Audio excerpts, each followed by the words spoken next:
Ya, karena berawal dari situ bisa jadi lambat laun nanti ya kuburan akan disanjung, dikultuskan. Hingga pada puncaknya nanti jatuhlah ke dalam kesyirikan. Nah, ini ya. Dan ini fenomena seperti ini banyak tersebar di negeri-negeri kaum muslimin, bahkan termasuk di negeri kita ini.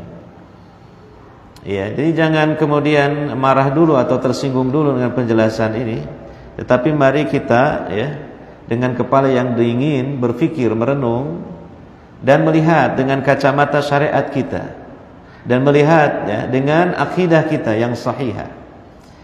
Ya, karena apa? Karena sekali lagi perjuangan kita yang utama dalam hidup ini menetapi tauhid ya. Dan kita senantiasa hanya semata-mata beribadah kepada Allah Subhanahu wa taala. Faman kana yarju liqa'a rabbih falyamal amalan salihah wa la yusyrik biibadati rabbih ahada.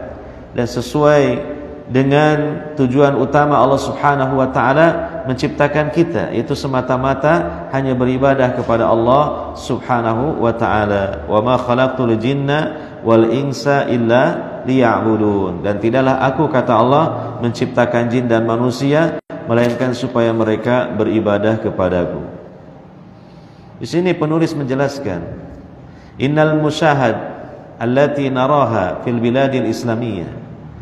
Sesungguhnya ya kuburan-kuburan yang kita saksikan di negeri-negeri kaum muslimin, seperti negeri Syam, negeri Suriah, Lebanon, Palestina, Yordan ya. Wa Misra, dan Mesir, wa ghairiha, dan selainnya minal bilad, dari negeri-negeri kaum muslimin yang ada, la tuwafiqu ta'alimal Islam ya, tidak sesuai dengan pengajaran Islam. Faqad nahar Rasul sallallahu alaihi wasallam 'anil bina'i 'alal kubur. Bukankah Nabi sallallahu alaihi wasallam telah melarang membangun bangunan di atas kuburan? Ya. Semacam kubah ya, atau mungkin bangunan-bangunan yang lain yang didirikan di atas kuburan. Ya. Fafil hadis sahih, dalam hadis yang sahih riwayat Imam Muslim disebutkan, naha Rasulullah sallallahu alaihi wasallam an yujassasal qabru wa an yuq'ada alaih wa an yubna alaih. Rasulullah sallallahu alaihi wasallam melarang untuk mengkapur kuburan, dilabur dengan cat begitulah, atau dengan kapur gitu ya. Jadi tidak perlu kuburan diperlakukan seperti itu ya. Dan juga Rasulullah SAW melarang duduk di atas kuburan. Ini dalam rangka menghormati, tapi sewajarnya saja ya, karena seorang mukmin mukminah itu dimuliakan, dihormati baik ketika hidupnya maupun setelah wafatnya, jasadnya dihormati. Makanya kan begitu seorang mukmin mukminah meninggal, kan dirawat jenazahnya dengan perawatan yang terbaik ya. Mulai dari dimandikan, dikafani, disolati, dikebumikan ya, dengan penuh penghormatan, dengan perilaku yang mencerminkan menghormati jasad seorang mukmin, padahal sudah tidak ada rohnya, dan itu sudah cukup. Ya, kalau kita bandingkan di ajaran yang lain, agama yang lain, kan tidak seperti itu. Artinya ada jenazah itu yang dibakar, atau mungkin dibuang, atau mungkin ditaruh di tebing-tebing gua, atau mungkin diletakkan di bawah pohon ya kan? Tapi kalau dalam Islam itu pertengahan, tidak berlebih-lebihan dalam menghormati jenazah, tapi juga tidak merendahkan gitu. Bahkan dalam perawatan jenazah yang diajarkan oleh Nabi sallallahu alaihi wasallam, tidak boleh kita itu bertindak kasar ya.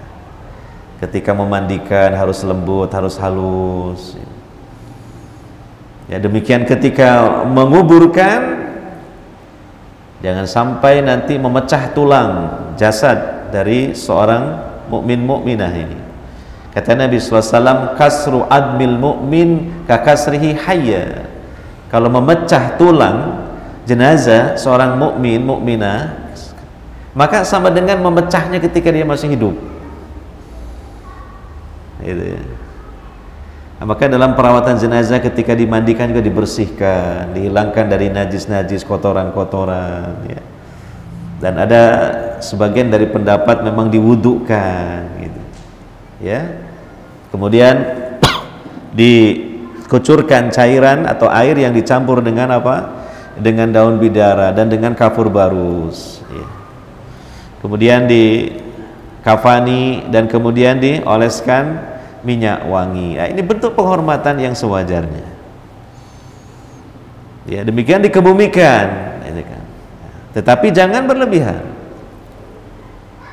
sebab nanti itu bisa menjadi bahan syaitan untuk menggiring manusia kepada mengkultuskan atau mengagungkan secara berlebihan kepada mayit, sehingga itu bisa menggiring kepada kesyirikan. Apalagi kalau mayitnya ini ketika hidup dia diyakini sebagai orang yang soleh atau mungkin seorang wali Allah ya. Nah, makanya dalam hadis tadi dikatakan dilarang mengkapur kuburan ya. Dilarang juga duduk di atas kuburan sebagai bentuk penghormatan ya. Dan dilarang membangun suatu bangunan di atas kuburan ya. Wa fi riwayatin sahihatin li Tirmidzi, dan di dalam riwayat yang sahih yang disampaikan oleh Imam At-Tirmidzi ada tambahan wa an yuktaba alaihi, tidak boleh di kuburan itu dikasih tulisan-tulisan, maksudnya Al-Quran wa syi'ru wa ghairuhu, misalnya potongan-potongan ayat Al-Quran atau mungkin syair gitu ya, tidak boleh ya, kecuali kalau sekedar nama yang singkat saja sebagai tanda, karena di komplek pemakaman itu banyak kuburan supaya nanti keluarga mengetahui ya bahwa kuburan salah satu keluarganya adalah di situ karena ada namanya, hanya sekedar nama saja. Ini sebagian ulama mengatakan boleh ya, tapi kalau lebih daripada itu kasih kaligrafi ya. Tulisan-tulisan yang indah ya, mungkin syair-syair sanjungan kepada si mayit ini ketika masih hidupnya, karena dia orang soleh, karena dia orang alim, dia orang yang banyak jasanya ya. Ini tidak boleh seperti ini. Iya. Nah, kemudian kata penulis, inna hadhil muzarat aktsaruha ghairu sahih. Dan sesungguhnya kuburan-kuburan yang biasa dikunjung dan disanjung itu kebanyakannya gak benar. Artinya hanya klaim-klaim saja. Contohnya di sini disebutkan, Fal Husain ibnu Ali radhiyallahu anhu ustushhida fil Iraq. Husain bin Ali ya, cucu Nabi sallallahu alaihi wasallam ya. Ya, ini berkaitan dengan bulan Muharram ya. Kaum Syiah melakukan ritual meratapi kematian Husain yang dibunuh di Karbala di Irak pada tanggal 10 Muharram. Ya, jadi mereka orang-orang Syiah menjadikan sesuatu yang dilarang oleh Nabi sallallahu alaihi wasallam sebagai ibadah, sebagai ritual, yaitu meratapi kematian seseorang. Padahal Nabi sallallahu alaihi wasallam sudah mengatakan bukan termasuk dari kalangan umatku orang yang ya merobek-robek pakaiannya, menampar-nampar pipinya dan mendengungkan teriakan-teriakan jahiliyah. Artinya bukan termasuk dari kalangan umatku orang yang meratapi kematian seseorang. Tapi justru oleh orang Syiah ratapan ini dijadikan sebagai ibadah. Ini sungguh sangat aneh sekali. Itu bukan dari Islam. Ada dalam Islam, tapi justru kebalikannya, melarang, bukan memerintahkan. Ya. Di 10 Muharram, mulai dari pagi hari mereka keluar dari rumah mereka, semua keluar, keluarga mereka keluar, laki, perempuan, anak kecil, bayi, dan memakai pakaian serba putih. Lalu mereka membawa cambuk, membawa rantai, membawa pisau untuk dipukulkan, disayatkan ke tubuh mereka. Semakin banyak darah yang keluar semakin afdol katanya. Nah, ini aneh sekali.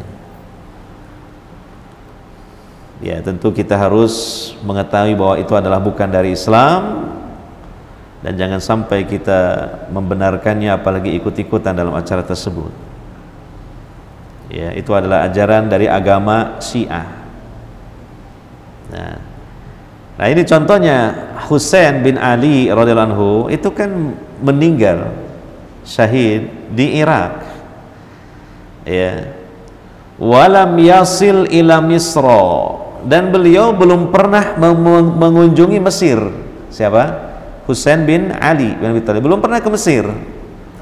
Belumlah beliau safarnya sampai ke Mesir. Tapi apa? Faqabruhu fi Misra. Tapi aneh, kuburannya kok ada di Mesir. Ya, ghairu sahih, ini tidak benar. Ya. Dalam catatan biografi beliau belum pernah berkunjung ke Mesir, tapi kok kuburannya ada di Mesir gitu. Meninggalnya aja di Karbala di Irak. Nah, kok kuburannya ada di Mesir? Nah, kuburan siapa itu? Tapi diklaim itu adalah kuburannya Husain bin Ali bin Abi Thalib. Nah, ini. Ya, jadi dari sisi kebenaran klaimnya saja itu diragukan gitu, diragukan. Wa akbaru dalilin ala dzalika anna lahu qabran fil Iraqi wa Misra wa Syam. Dan termasuk dalil yang paling besar tentang bahwa kuburan Al-Husain ini meragukan di mana sebenarnya itu terletaknya, di negeri mana. Karena apa? Faktanya ada kuburan Husain bin Ali di Irak, ada juga kuburan Husain bin Ali di Mesir, ada juga kuburan Husain bin Ali di Syam. Yang mana yang benar? Orangnya satu, kuburannya tiga, di tiga negara yang sangat berjauhan. Ini kan aneh, meragukan, membingungkan gitu. Ya. Wa dalilun akhar, dan dalil yang lainnya yang menunjukkan klaim-klaim itu meragukan, ya. Wa huwa anna sahabata lam yudfinuna al-mauta fil masjid. Dan dalil yang lain yang menunjukkan bahwa klaim-klaim itu sungguh meragukan, bahwa para sahabat tidak ada yang mengubur jenazah di masjid, nggak ada. Tapi anehnya itu kuburan Husain di masjid-masjid, ada di masjid yang ada di Syam, ada di masjid yang ada di Mesir, ada di masjid yang ada di Irak. Nah, ini kan padahal para sahabat tidak ada yang mereka itu mengubur mayat di dalam kuburan. Ya, saya ulangi, mengubur mayat di dalam masjid. Ya, di dalam masjid. Berdasarkan sabda Nabi sallallahu alaihi wasallam, qatalallahu al-yahuda ittakhadhu qubur anbiya'ihim masajid. Muttafaq alaih. Semoga Allah membinasakan orang-orang Yahudi yang mana mereka menjadikan kuburan para nabi mereka sebagai masjid-masjid. Jadi kuburan para nabi mereka diletakkan di tempat-tempat ibadah mereka. Ya, ini dilarang oleh Nabi SAW, dan Nabi mendoakan jelek kepada kaum yang lebih dulu melakukan hal tersebut, yaitu orang-orang Yahudi. Ya, ini.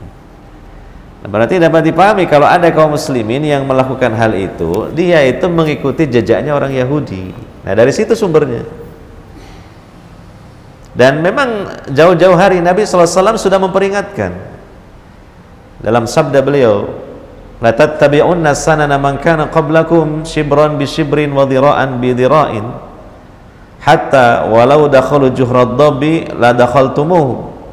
Qalu al-yahudu wa nasara, qala faman. Sungguh kalian itu benar-benar akan mengikuti jejak langkah orang-orang sebelum kalian, sejengkal demi sejengkal, sehasta demi sehasta, sehingga sampai pun mereka masuk ke lubang biawak, niscaya kalian akan mengikutinya, akan memasukinya juga. Lalu para sahabat bertanya, apakah yang kau maksud orang-orang sebelum kita itulah orang-orang Yahudi dan orang-orang Nasrani? Kata Nabi SAW, kalau bukan mereka siapa lagi? Nah, Ini sudah diperingatkan oleh Nabi sallallahu alaihi wasallam. Ya, dan ternyata faktanya sebagian dari kaum muslimin mengikuti sunnah atau jejak-jejak orang Yahudi, orang Nasrani, selangkah demi selangkah, sedikit demi sedikit. Contohnya fenomena kuburan yang dikunjung dan disanjung, dan bahkan dimasukkan ke dalam masjid. Nah, ini kan sudah dilakukan oleh orang-orang Yahudi. Nah, dari situ sumber. Maka Islam yang diajarkan oleh Nabi Muhammad SAW sama sekali tidak membawa ajaran seperti itu. Ya. Wal hikmah fi dzalika hatta tabqal masajidu khaliyatun minasyirki.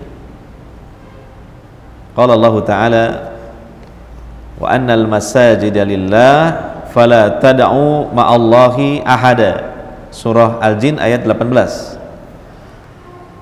Dan hikmah dari larangan itu, larangan jangan memasukkan kuburan ke dalam masjid, ya, supaya masjid-masjid itu tetap bersih dan murni dari kesyirikan, ya kan?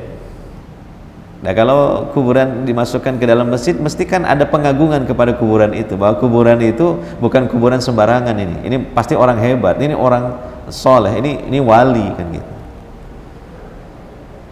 Maka tentu orang sudah mulai pikirannya, perasaannya, keyakinannya sudah berubah. Ayo ke masjid situ karena masjid itu afdol, ya. Masjid itu istimewa, di dalamnya ada kuburan wali fulan. Nah, kan gitu. Berkunjunglah mereka, berbondong-bondonglah ke masjid itu. Lalu lambat laun juga apa? Ya, ada pengagungan tentu di situ, ada penghormatan kepada kuburan itu. Ya, hingga kemudian mungkin ada keyakinan bahwa kalau berdoa di samping kuburan itu nanti doanya dikabulkan oleh Allah Subhanahu wa taala. Lalu bergeser lagi, ya, bagaimana kalau kita menjadikan penghuni kuburan ini sebagai wasilah yang bisa menjadi perantara antara kita dengan Allah Subhanahu wa taala dalam menyampaikan doa-doa dan hajat kita, maka dilakukanlah. Lalu lambat laun ada keyakinan bahwa ini orang yang di dalam kuburan ini punya kekuatan, dia bisa mendatangkan manfaat, bisa menolak mudarat. Jatuhlah dalam kesyirikan, sangat mungkin itu. Karena tidaklah bergilir zaman ke zaman mendekati hari kiamat, melainkan keimanan manusia semakin berkurang dan ilmu semakin sedikit. Ya, dikatakan oleh Nabi sallallahu alaihi wasallam, sesungguhnya Allah Subhanahu wa taala mencabut ilmu, dan mencabut ilmunya tidak secara sontak begitu saja, tetapi apa? Biqabdil ulama, dengan diwafatkannya para ulama. Satu persatu orang yang alim berpulang menghadap Allah Subhanahu wa taala. Maka berkuranglah ilmu, karena ilmu yang biasa disampaikan itu oleh ulama itu, maka hilang, mengikuti ulamanya yang hilang, yaitu menghadap Allah Subhanahu wa taala. Ya, sehingga akhirnya kejahilan tersebar, dan kejahilan ini merupakan pintu terbesar yang biasa dimasuki oleh syaitan. Ya, maka tindakan preventifnya, masjid itu steril, bersih dari kuburan. Itu yang benar, seperti itu. Ya, dan ya disendirikan, masjid ya tersendiri, kuburan ada di areal tersendiri. Ya. Bahkan kan sunnah dari para rasul dan sunnah Nabi sallallahu alaihi wasallam, kuburan itu disendirikan tempatnya, ada pemakaman, ada komplek pemakaman. Ya. Kita bisa mengetahui ya, kuburan di Mekah, di Madinah, kuburan Ma'la, kuburan Baqi, itu kan komplek pekuburan yang terpencil, artinya jauh dari pemukiman warga, apalagi dekat dengan masjid, sangat jauh dari masjid. Ya, hanya saja ketika Masjid Nabawi diperluas, ya akhirnya mendekatilah komplek apa? Pekuburan Baqi, tetapi juga tetap ada batas yang jelas. Ya. Nah, karena Allah menyatakan dalam Al-Quran wa annal masajida lillah, dan sesungguhnya masjid-masjid itu milik Allah. Fala tad'u ma'allahi ahada, maka janganlah kalian menyembah seorang pun bersama Allah. Jadi masjid harus steril dari kesyirikan atau dari sebab-sebab yang bisa menghantarkan kepada kesyirikan, karena masjid itu tempat sujud dan sujudnya hanya kepada Allah subhanahu wa ta'ala. Jangan ada sujud kepada selain Allah, atau jangan ada sujud kepada Allah tapi juga sujud kepada selain Allah, tidak boleh. Ya. Wasabit anna Rasulullah dufina fi baiti walam yudfan fi masjidihi, dan yang benar bahwa Rasulullah SAW itu dimakamkan di rumah beliau, bukan di Masjid Nabawi, bukan. Sebenarnya kita harus menelusuri dari historisnya, sejarahnya. Ya, karena setiap nabi itu kan dimakamkan di tempat di tempat dia wafatnya. Ya, setiap nabi itu dimakamkan di tempat dia wafat. Nah, sekarang wafatnya nabi di mana? Di rumah Aisyah, istri beliau. Ya, atau di hujrah Aisyah. Dan bahkan di atas pangkuannya Aisyah, bukan di Masjid Nabawi. Hanya saja rumah Aisyah memang berdekatan dengan Masjid Nabawi itu. Jadi Nabi SAW tidak dimakamkan di masjid beliau, tidak. Namun apa? Waqad wassa'al umawiyun al masjida fa'adkhaluhu fih. Ya, dan sungguh ya,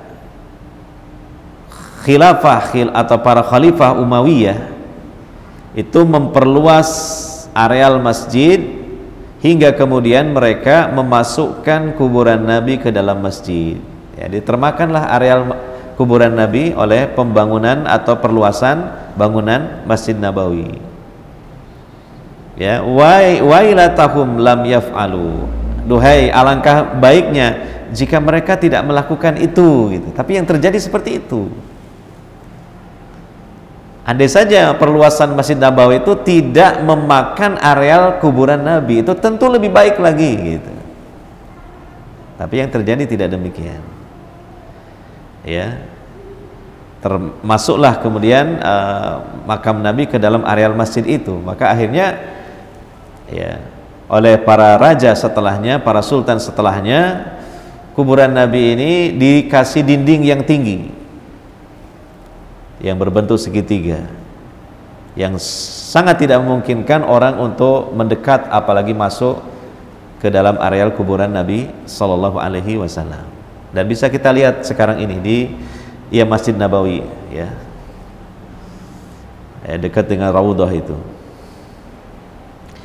Wa qabrul Husain al-an fil masjid yatufu ba'dun nas haulah. Dan kuburan Al-Husain sekarang ini yang juga belum bisa dipastikan di mana itu kuburannya. Karena tadi ada sampai 3 versi, ada yang mengatakan di Mesir, ada yang mengatakan di Irak, ada yang mengatakan di Syam gitu. Tapi yang dilihat adalah faktanya kuburan yang diklaim sebagai kuburan Husain yang ada di dalam masjid itu ditawafi oleh sebagian orang. Ya, mungkin orang-orang Syiah. Ya, orang-orang Syiah. Ya, di Irak sekarang apalagi banyak orang-orang Syiah di Irak. Itu ada kuburan Husain atau yang diklaim sebagai kuburan Husain di dalam masjid, itu mereka masuk ke masjid itu kemudian tawaf dulu. Kayak kita ya, masuk ke Masjidil Haram ya. Kalau memang mau tawaf kan tidak usah sholat tahiyatul masjid, tawaf dulu atau tawaf saja. Tawaf sekitar Ka'bah kalau kita. Nah, ini yang dijadikan sebagai pusaran tawafnya itu kuburan Al-Husain. Nah, ini sudah mengagungkan yang berlebihan. Ya, dan menyelisih syariat Rasulullah SAW. Sebab apa? Tidak ada tawaf kecuali mengitari Ka'bah. Ya, Wa yatlubuna hajatahum. Nah, lebih-lebih lagi mereka menyampaikan hajat-hajat mereka. Allati la tutlabu illa minallah, yang sebenarnya tidak boleh menyampaikan hajat, menyampaikan keinginan-keinginan kecuali kepada Allah, dan diharapkan pengabulannya dari Allah. Kasyifail marda, seperti yang diinginkan kesembuhan dari penyakit, supaya orang yang sakit sembuh. Wa tafrijil kurobat, atau dihilangkannya bencana. Ya. Wa dinuna ya'muruna an natlubaha minallahi wahda, sedangkan agama kita, agama yang benar, memerintahkan kita untuk memintanya dan mengharapnya hanya kepada Allah semata. Gitu. Yang benar kan seperti itu, bukan kepada jenazahnya Husain. Wa la natufa illa haulal Ka'bah, dan tidak boleh tawaf kecuali di sekitar Ka'bah, mengitari Ka'bah, gitu. Hanya itu syariat tawaf, tidak ada yang lain. Bahkan dipersyaratkan harus di dalam Masjidil Haram tawafnya, mengitari Ka'bah dan berada di dalam Masjidil Haram, jangan di luar Masjidil Haram. Di surah Al-Hajj ayat 29 Allah menyatakan wal yatawafu bil baitil atiq, maka hendaknya mereka melakukan tawaf di sekitar rumah yang kuno, rumah yang lama. Maksudnya apa? Ka'bah. Ini yang benar. Ya mungkin kalau di Indonesia ini fenomena ini mungkin belum pernah kita jumpai, ya, orang tawaf mengelilingi kuburan. Tapi di negara sana, di Irak, di sebagian negeri Syam ada seperti itu. Terutama dilakukan oleh orang-orang Syiah. Gitu. Nah, ini keburukan seperti ini jangan sampai merambah kemana-mana, jangan sampai menjangkiti kaum muslimin, apalagi yang mengaku ahlu sunnah wal jamaah. Maka ini harus dibentengi dengan apa? Dengan ilmu dan pemahaman yang benar tentang masalah ini. Iya kan? Kalau tanpa ilmu yang benar, maka khawatir nanti bisa ditembus sehingga sebagian kita terpengaruh dan mengikuti hal tersebut, gitu kan? Apalagi sekarang ini kan kecenderungan orang kan dengan adanya medsos kan suka melakukan hal-hal yang supaya viral gitu loh, supaya jadi pusat apa? Perhatian, nanti dapat apa? Subscribe, apa namanya itu, jempol-jempol dan sebagainya itulah. Lalu dibikinlah acara seperti itu, bikin konten-konten, katanya konten kreatif. Ya kalau urusan dunia dan mubah nggak masalah. Tapi kalau kontennya ini kreativitas beribadah, inovasi beribadah, itu hakikatnya apa? Bid'ah hakikatnya. Karena ibadah itu sudah pakem seperti itu dan cukup apa yang sudah diajarkan dan diamalkan oleh Rasulullah SAW dan juga para sahabat beliau. Ya. Belum lagi nanti ada kepentingan-kepentingan yang lain, mungkin kepentingan ekonomi komersil. Nah, ditemukanlah ini misalnya kuburan yang dianggap wali, lalu kemudian disemarakkan, diviralkan supaya banyak pengunjung, nanti disiapkan kotak amal di situ, nanti lama-lama kan penuh dengan uang. Ya, bisa jadi seperti itu. Nah, ini tentu akan merusak akidah dan merusak ibadah kaum muslimin. Iya. Bukankah kaum muslimin kebanyakan kan kalau berdoa kepada Allah bagaimana? Allahumma inna nas'aluka salamatan fid din. Ya Allah, sungguhnya kami memohon kepada Engkau keselamatan dalam beragama. Tentu jangan cuma berdoa. Supaya kita beragama ini selamat, harus belajar bahwa agama ini adalah dari Rasulullah SAW. Kita pelajari ajaran Rasulullah SAW yang murni.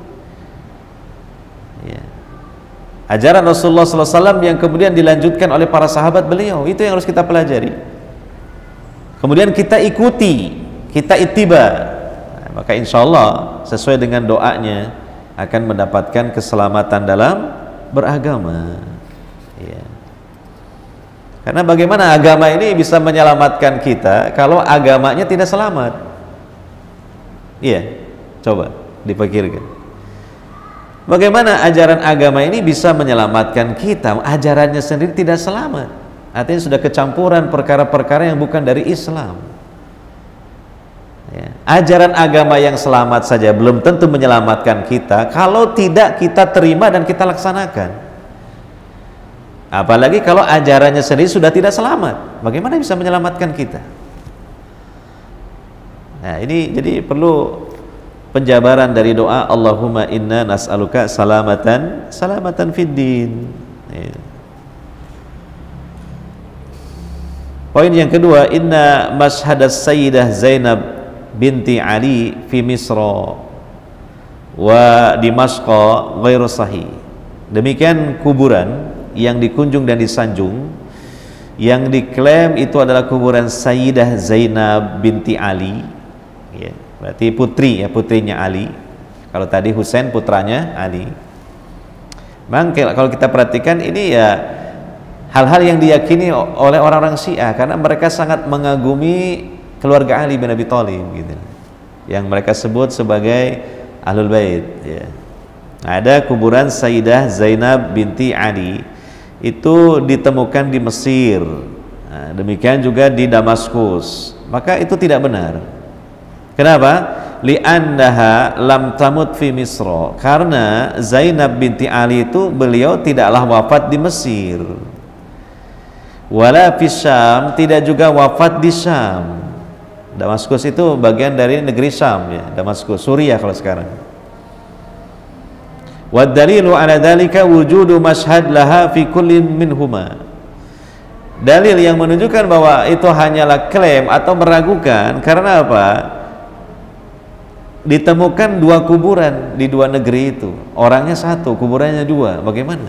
Yang mana yang benar? Kalau mau digali, ya pertama tidak ada yang berani karena mungkin tidak hormat, dan kalaupun digali ya mungkin jasadnya sudah hilang gitu kan.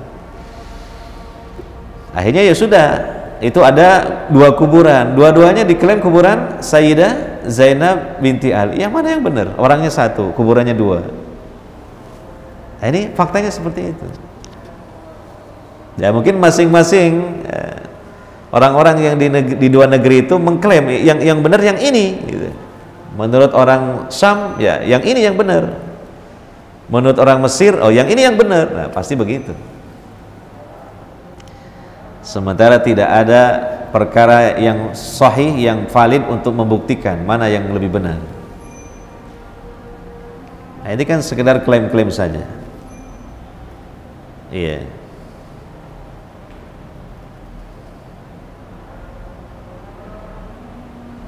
Yang ketiga, sedikit lagi.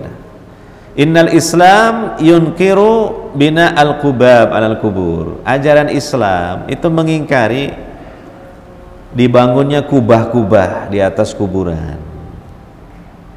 Wa ja'alaha fil masajid. Ya. Walau kanat sahihah. Lalu dijadikan kuburan-kuburan itu berada di dalam masjid, sekalipun kuburan itu memang benar kuburan orang yang diklaim itu, sekalipun benar tetap nggak boleh. Memang yang dikubur misalnya Zainab binti Ali, ya. Tapi tidak boleh dibangun atau diletakkan di dalam masjid, dan lebih-lebih lagi dibangun di atasnya kubah-kubah, ya. Seperti kuburan Al-Husain di Irak, seperti kuburan Abdul Qadir Al-Jilani. Jadi yang lebih tepat itu bukan Jailani, Al-Jilani, dari daerah Jilan. Tapi biasa kita menyebut Jailani. Ada daerah di daerah Irak atau Baghdad. Jadi yang lebih tepat itu Jilani, bukan Jailani. Ya, kuburan Syekh Abdul Qadir Al-Jilani di Baghdad. Itu diletakkan di dalam masjid, ada kubahnya, itu gak boleh, sekalipun betul itu kuburan siapa? Syekh Abdul Qadir Al-Jilani. Dan insya Allah Syekh Abdul Qadir Al-Jilani tidak pernah punya ilmu seperti itu, tidak mengajarkan hal seperti itu. Beliau seorang ahli tauhid dan seorang ulama ahli sunnah wal jamaah, bahkan beliau seorang ahli hadis, Syekh Abdul Qadir Al-Jilani. Ya, beliau bermadhab Hambali dalam fikihnya. Salah satu murid Al-Muwaffaquddin, ya, Salah satu murid Muwaffaquddin Ibnu Qudamah Al-Maqdisi yang punya kitab Al-Mughni itu salah satu gurunya Syekh Abdul Qadir Al-Jilani yang sangat kenceng sekali di dalam memegang sunnah Nabi sallallahu alaihi wasallam dari para ulama madhab Hanabilah itu. Lalu bagaimana kemudian beliau diklaim sebagai orang yang mengajarkan ajaran-ajaran seperti itu? Tidak benar itu. Ya. Wal Imam Syafi'i fi Misra, demikian juga makamnya Imam Syafi'i di Mesir. Jadi mereka ini orang-orang yang ketika hidupnya berlepas diri dari ajaran-ajaran seperti itu. Ya. Wa ghairihim, ya, dan yang lainnya lin nahyil am al warid al mutaqaddim, karena adanya larangan yang bersifat umum yang telah disampaikan pada pembahasan sebelumnya, ya, dari sabda-sabda Nabi sallallahu alaihi wasallam. Wa haddatsani syaikhun shadiq annahu ra'a rajulan yusalli ila qabril Jilani. Kata penulis Syekh Muhammad Jamil Zainu, ya, telah mengabarkan kepadaku seorang syekh yang terpercaya, yang dapat dipercaya, bahwasanya beliau pernah melihat ada seseorang yang sholat menghadap kuburan Syekh Abdul Qadir Al-Jilani, wa yatrukul qiblah, dan tidak menghadap kiblat. Jadi kiblatnya malah kuburan gitu. Kuburan Syekh Abdul Qadir Al-Jilani.